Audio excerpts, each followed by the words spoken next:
তিনটি কাল: অতীত, বর্তমান, ভবিষ্যৎ।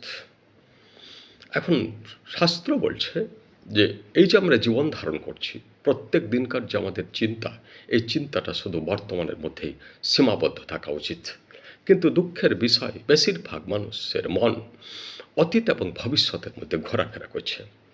অতীতের কোনো ঘটনার পুনশ্চারণ করছে। কোনো একটা ঝগড়া হয়েছিল, সেটা আজও সে ভাবছে। সেই ঝগড়াটার আজ আর কোনো প্রভাব নাই, সেটা চলে গেছে, সেটা নাই, তথাপি সে ভাবছে। এবং সে ওই ঝগড়াটা যদিও বাস্তবে নাই, কিন্তু সে মনে মনে নিজের মাথায় ওই ঝগড়াটা আবার সে করছে। তাই সে তার সেই প্রতিপক্ষের সাথে সে আর সুসম্পর্ক তৈরি করতে পারছে না, কারণ সে মনে মনে সেই ঝগড়াটা করছে আর ভবিষ্যতের কল্পনা করছে। মানে ভবিষ্যতে কি ঘটবে, বিপদ আপদ দুর্ঘটনা, তাই তো আমার এই সমস্যাটার সমাধান হবে কিনা। এটাও কিন্তু মানুষের ব্যর্থ প্রয়াস। এই যে কল্পনা, এটা কল্পনাই বটে, এটা কখনো বাস্তব নয়।